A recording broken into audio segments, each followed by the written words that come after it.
Bueno, pues no podemos conectar en directo con el Paseo de Germanías. Supongo que nos traerá la información Teresa Fernández y la daremos en nuestro informativo Telenit. Nosotros continuamos, quedan pocos minutos para llegar a las 11:30. Estamos ya en la última media hora del programa Día a Día y queremos hablar de una noticia que dimos hace poco, y es que la pasada semana en el Colegio de Abogados de Elche se presentó la creación de una sección de propiedad intelectual, una sección para proteger las marcas, patentes y diseños de nuestras empresas de esta ciudad, que, como ustedes bien saben, el motor principal de la misma es el sector del calzado y de sus componentes, que ha sufrido, por todas las informaciones que venimos dando desde hace años, que ha sufrido constantes plagios, copias, falsificaciones en determinados polígonos y almacenes. Cada 2 por 3 o cada año son 2 o 3 operaciones policiales las que se llevan a cabo junto con la agencia tributaria contra las falsificaciones. Es un mercado que está haciendo mucho daño y que está provocando pérdidas millonarias a las empresas de Elche. De ahí que haya respondido este Colegio de Abogados con la creación de una comisión, unidad o sección, como queramos llamarlo, para proteger algo como es las marcas y patentes, para garantizar el desarrollo de esas empresas. Pues bien, tenemos con nosotros al presidente de esa sección. Él es Enrique Martín, a quien saludamos. Bienvenido, Enrique. Gracias por llamarme. Abogado especializado, llevas décadas trabajando en la protección del diseño, del know-how, como vosotros decís. Básicamente aprendí del corazón de las empresas. Con mi padre, es decir, que desde la juventud, luego me formé como abogado y luego seguí buscando esa formación específica para la protección de los diseños, las marcas, las invenciones. Además, muy comprometido con lo mercantil, siempre he estado fundando asociaciones o presidiendo entidades, desde COEPA hasta, por ejemplo, la Comisión de la Propiedad Intelectual de la Cámara de Comercio, muy ligado a lo que habéis creado en el ilustre Colegio de Abogados de Elche. Bueno, uno siempre tiene una vis de servicio público, aunque pueda considerarse que es una exaltación del ego. Ser presidente de asociaciones supone un enorme impacto en tu vida personal y profesional y no está pagado en un país que además suele ser poco generoso con el esfuerzo individual. Pero bueno, yo me he implicado en los movimientos sociales. Pues Enrique, llevas décadas protegiendo de las copias a los empresarios ilicitanos. Vamos a hablar ahora de eso, y tu padre, como has dicho. Pero ¿quién copiaba aquí, en Elche? ¿Fuimos nosotros los que copiábamos a los americanos? Nosotros hemos copiado. La industria de la moda consiste en que una determinada tendencia es reproducida por muchos. Luego, por tanto, la copia es inevitable. Si no hay copia, no hay tendencia, no hay moda. Por otro lado, la imitación de productos o de servicios es libre, lo dice la ley de competencia desleal. Lo que no puedes es aprovechar, parasitar el esfuerzo de un tercero y, por ejemplo, hacerle un modelo idéntico. Puedes inspirarte en la misma tendencia, pero no puedes reproducir las mismas características visuales. Entonces, hay una diferencia entre hacer algo de tendencia y copiar un modelo. Pero vamos a ver, ¿y puedes hacer un modelo idéntico a un bolso de Vuitton y llamarle Vuitton? Pues no, porque en un bolso de Vuitton, como en todo lo que nos rodea, hay lo que se llama técnicamente overlapping, una subproposición de muchos derechos. Aquí hay un derecho de diseño sobre esta mesa tendrá un fabricante que tendrá un derecho de marca, aquí en Teleelch hay tecnologías para la transmisión de la imagen y el sonido que son patentables. En general, en cada producto que vemos hay multitud de derechos. Louis Vuitton tiene protegido su bolso y tiene protegida su marca. De modo que son dos derechos distintos, independientes y protegibles. Por eso llamamos marcas, patentes y diseños. Claro, digamos que para diferenciarse frente a los competidores, un empresario tiene 3 vías. La diferenciación técnica, por la vía de la innovación tecnológica, generar patentes o modelos de utilidad, soluciones técnicas a problemas técnicos.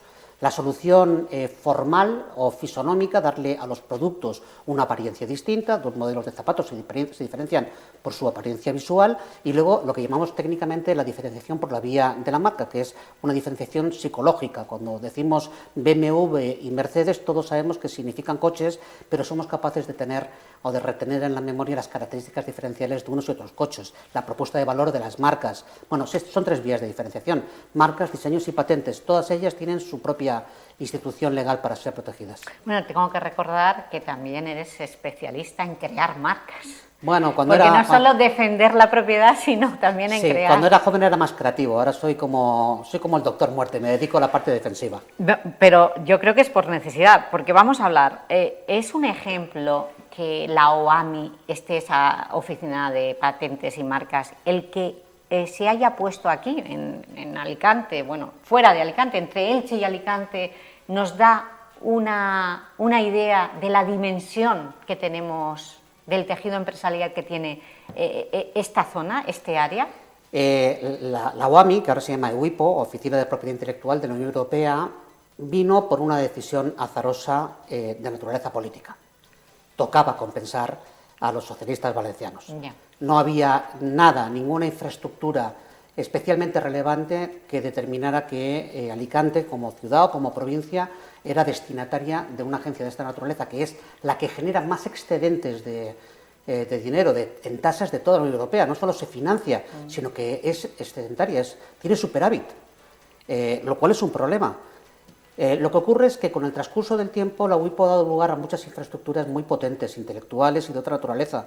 Tenemos el máster más importante del mundo en propiedad intelectual, ha sido nominado todos los años como el mejor máster en propiedad intelectual del mundo, que es el que imparte la Universidad de Alicante, el Magister Lucentinus. Tenemos no solo la Euroagencia, que es la agencia que concede derechos de marcas y diseños con efecto en 27 países, es la única Euroagencia que se sostiene sin necesidad del dinero de los ciudadanos y que precisamente por generar excedentes cada vez está ofreciendo sus servicios más barato, a precios más competitivos, y tenemos los mejores juzgados de marca y diseño de la Unión Europea de Europa y estarán entre los mejores del mundo. Para que la gente lo sepa, cuando uno litiga en materia de marcas o de diseños, me han infringido la marca, me han copiado mi diseño, tiene que ir, si tiene un derecho de marca registrado en la Unión Europea, en la UIPO, tiene que ir necesariamente a un juzgado de lo mercantil de Alicante, juzgado de marca o diseño de la Unión Europea, se llaman en ese momento. Incluso cuando dos empresas litigan entre sí, si ninguna tiene domicilio en la Unión Europea, tiene que venir a Alicante. Es decir, son los juzgados que cierran la protección en materia de marca y diseño de la Unión Europea en Europa. Pues hemos avanzado muchísimo. Muchísimo. Entonces llega tarde la creación de la sección de la propiedad intelectual en el ICAE. Sí, mi querida amiga, qué perspicaz eres y qué dolorosa es la pregunta que haces. Sí, hubo un intento en la anterior Junta de Gobierno de traer de generar una sección, pero la sección fue pronto absorbida por el derecho mercantil. Verás, el derecho mercantil tiene muchas cosas, por ejemplo, los concursos.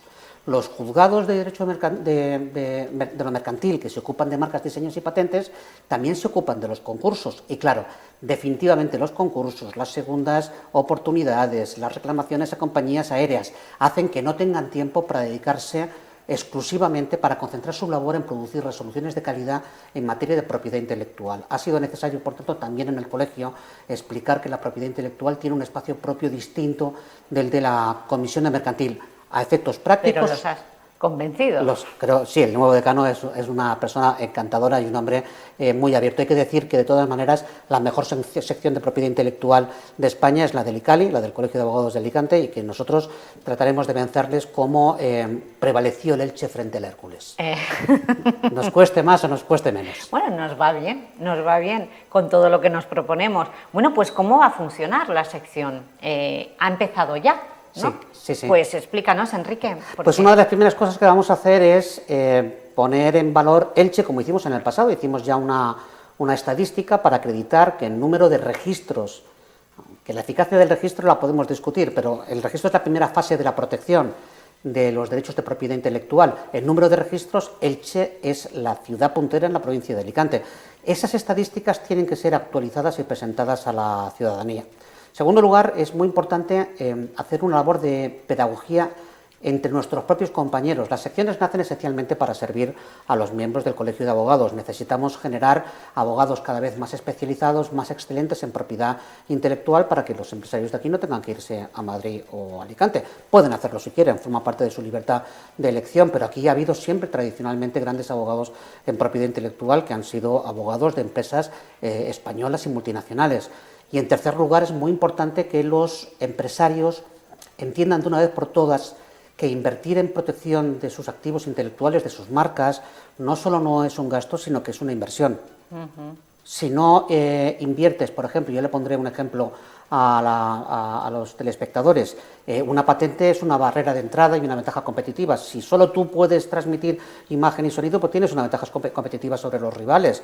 Cualquier patente te da una ventaja competitiva y una barrera de entrada, porque puedes prohibir a cualquier competidor que te copie la patente.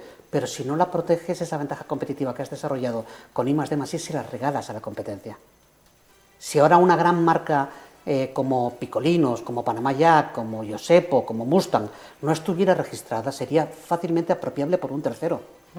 Y eso significa que el 70% del valor de los negocios suele estar ligado a sus activos intangibles. ¿Cómo está el mercado, el sector del calzado y de los componentes en cuanto a patentes? ¿Marcas y patentes van a...? Siguen siendo probablemente los más activos.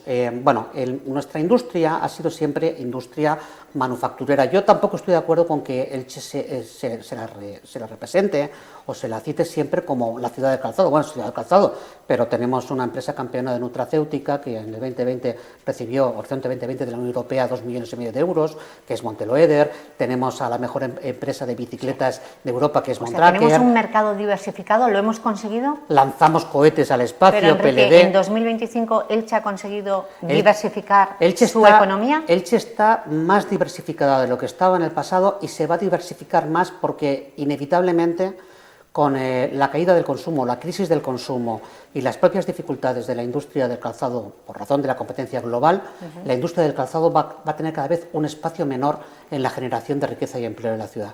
Y el tejido económico que tenemos ha tenido, y hablamos de la deslocalización, bueno, hay asesores que han aconsejado deslocalizar la producción. ¿Se sigue deslocalizando la producción? Bueno, ¿y esa deslocalización nos trae aluvión de copias, de falsificaciones? Vamos a ver. Si nos llevamos nuestro propio trabajo fuera... Hubo un momento en que había que deslocalizar a China, por ejemplo, la fabricación de calzado, para que todo el mundo nos entienda, porque el coste de la mano de obra era mucho menor. Y luego hubo un momento en que las empresas tratan de recuperar el know-how de fabricación que se llevaron, porque no hay quien fabrique aquí, y resulta que los chinos ya tienen sus propios proyectos, sus propias marcas, y ya no son la mano de obra barata que eran en el pasado.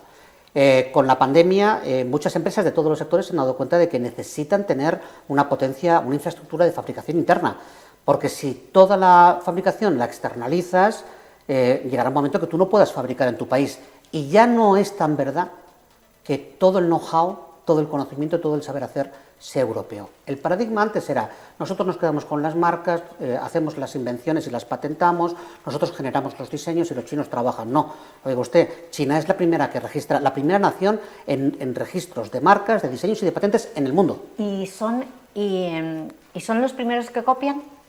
Bueno, China sí, es una gran fábrica de copias, pero también hay que decir otra cosa.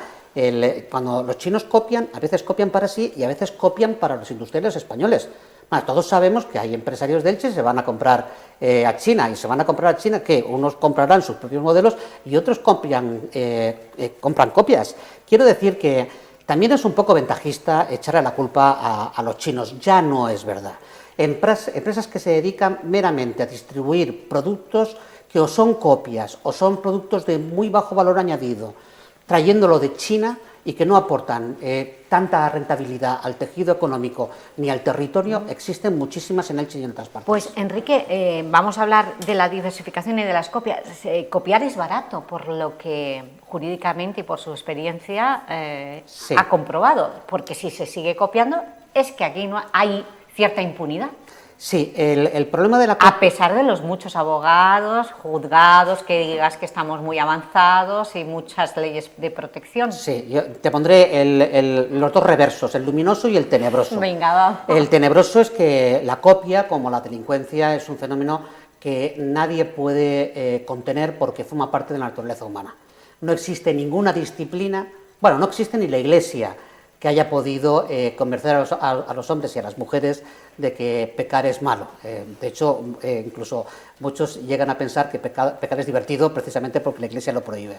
No existe ninguna actividad delictiva que haya podido ser erradicada y, por tanto, la delincuencia que se dirige contra los derechos de propiedad intelectual tampoco puede ser erradicada. Ahora bien, la copia no compensa, porque hay penas en el orden penal entre 2 y 5 años para quienes infringen derechos de propiedad industrial en delitos especialmente graves, y luego los juzgados de Alicante, por ejemplo, hay algo que la gente le asombrará, en menos de 48 horas pueden tomar medidas cautelares inaudita parte, es decir, sin escuchar al que las sufre, y paralizar toda una fábrica. ¿Eso desde cuándo? ¿Las medidas cautelares están funcionando? Esto es una innovación que... Bueno, las medidas cautelares son una institución muy antigua, pero que no funcionaba. Efectivamente. Los juzgados de marca de la Unión Europea y de diseño, el Tribunal de Instancia, que es como se llaman ahora, de marca y de diseño de la Unión Europea de Alicante, ha implantado un protocolo de actuación en 48 horas que es seguramente el más rápido de Europa.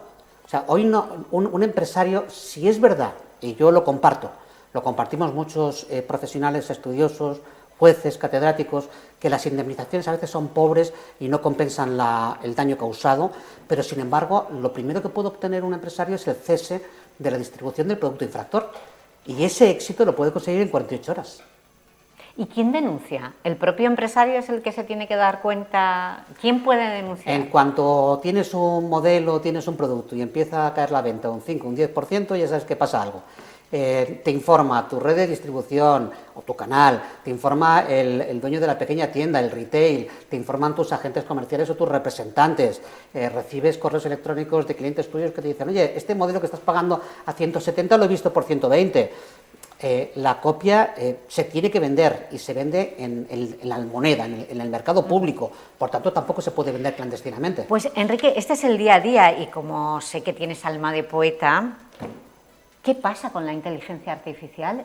¿Estás defendiendo a alguien que se ha visto perjudicado por ese monstruo que están entrenando con creaciones de personas? El tema de la inteligencia artificial... Como escritores, etcétera, etcétera. Debe ser afrontado desde dos perspectivas. En primer lugar, para que el algoritmo funcione sobre inmensas bases de datos y te proporcione una respuesta cuando tú haces un prompt, una consulta a una inteligencia artificial, esos datos que se han puesto incluyen propiedad intelectual. Que si yo soy titular de una obra o de un diseño y esa obra y ese diseño está en una inmensa base de datos que yo no controlo y sobre la base de esa creatividad mía se generan soluciones para un tercero... Es que ya se ha hecho. Entonces. Se está haciendo. Y en Estados Unidos, que son pioneros en eso, ya están grabando a las bases de datos como se graban pues, a las listas de música o se graba a Spotify pagando cánones o la SGA, la Sociedad General de Autores de España, graba los bares por retransmitir los partidos de fútbol. Pero luego hay otra versión. Cualquier producto que salga, cualquier creación que salga de una IA, por el mero hecho de salir de una IA ya no puede ser ni patentado ni puede ser registrado porque la IA no es un autor. Las leyes solo protegen las creaciones de los autores humanos.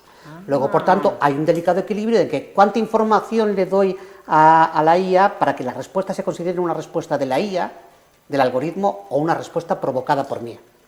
O sea que si un empresario utiliza esa IA para crear lo que sea, un logotipo de su propia empresa, nunca lo podrá patentar, nunca lo podrá registrar. No, lo que no podrá ser es que la IA se considere autora. Claro. Y el empresario podrá registrarlo a condición de que demuestre que cumple las mismas condiciones que cualquier marca o que cualquier diseño. Para que un diseño de un calzado, por ejemplo, se proteja, tiene que ser nuevo y tener carácter singular. Para que una marca se registre, tiene que ser diferente, no semejante, y distinta en los productos o servicios a los que se aplica. Para que una patente se pueda proteger tiene que ser nueva y tener actividad inventiva. El resultado de la IA es que tendrá que cumplir las mismas condiciones, pero claro, surge un problema de carácter moral. Si una patente ha sido producida por una IA, ¿quién se declara autor? Porque cuando tú pides una Es patente... el mundo, el autor, es esa el mundo base. el autor es un algoritmo y esto no es posible. Enrique, es que estamos al final. ¿Cuántos días lleva ya funcionando la sección que presides de Pues, propiedad intelectual? Apenas unos días. Unos días. ¿Podés hablarme del primer caso que ha llegado o ha entrado? No, porque no ha llegado, pero recuerdo lo siguiente, la sección no está para atender al cliente final. Eso estaría de los abogados. Nosotros no estamos para competir con nuestros propios compañeros.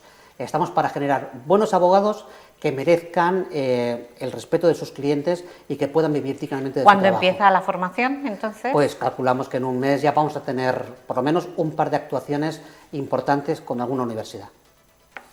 Muy bien, pues muchísimas gracias, Enrique. A ti. Que vaya muy bien para proteger esa innovación y ese desarrollo que tenemos en la ciudad y que nos hace pues estar en lo más alto, en ser capital de innovación, La capital intelectual, claro. Efectivamente, en ser capital intelectual. Gracias.